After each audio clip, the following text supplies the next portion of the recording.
Okay, Coach Eckert. Well, you were the head coach of Bucyrus for a couple of years, and then you come here as an assistant. Now you're the head coach here. So talk about that transition, and then how your summer's going in camp.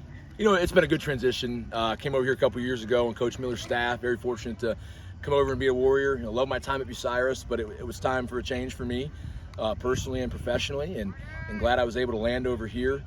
As far as the summer, I think it's going really well. We've held the kids pretty accountable. They've held themselves accountable, and I really like the direction of our program right now. And then you kind of talk about you had a relationship with the kids, so that's got to make it easier too. So there's no awkward weirdness in the locker room.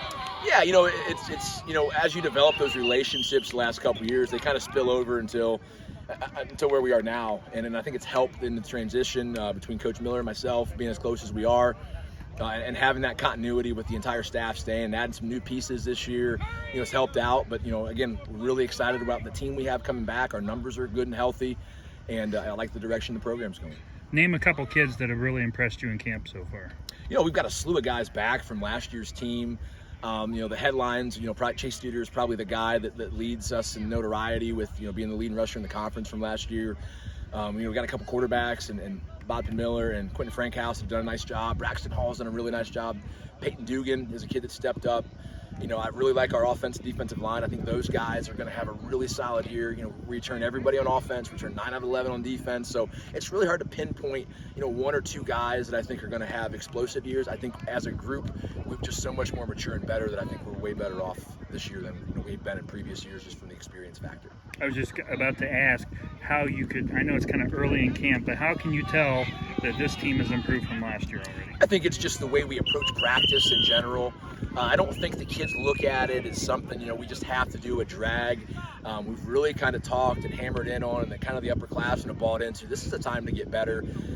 It's a time to make some memories out here, enjoy what we're doing, have a little fun while we're doing it, but at the same point, get better at our craft. And I think that's the biggest improvement from last year, is that we are a year more experienced. We understand some of the intricacies of our offense and our defense and what we're trying to accomplish. The kids are using the same coach language that they're hearing on the field. So whenever you got a team that's doing those things, they start to understand, it starts to click.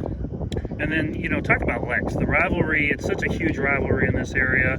Coming up, it's a Thursday night game, so you got the spotlight on your kids, so that's really cool as well to show off a lot of your athletes. But just talk about what this rivalry means to you, because I know the Minutemen have won the last couple. Yeah, since I've been here the last 3 years, we've been unsuccessful in that rivalry. And it's something you look forward to. The whole summer is kind of dedicated to Lex, just from the aspect of, it's not the most friendly rivalry. We're right down the road from each other. And, after watching them at the scrimmage, they're flying around, and they're a big physical team. So we've got our work cut out for us. But, I like the direction that we're going, and we're focused on us one day at a time. And then the league in general this year seems like it's going to be pretty stacked in the MOAC. I think anytime the MOAC comes out, I think it's always stacked. It's a really good small school football conference. It's Shelby's conference till it's not. There's multiple teams I think have a lot returning that can compete for that league title. And our goal is to get one day better each day, and then hopefully throw ourselves in the hat there at the end. And then you also got Highland joining as well this year. Yeah, Highland's a team that we played last year. They've got some good guys coming back. They've got a stud tailback, Dane. I forget his last name, but he's a load at about 220, and they'll fit in nicely with the conference. And I looked at the roster there; they got 58, 59 kids. So again, another healthy football program in the MOAC. Thanks, Coach.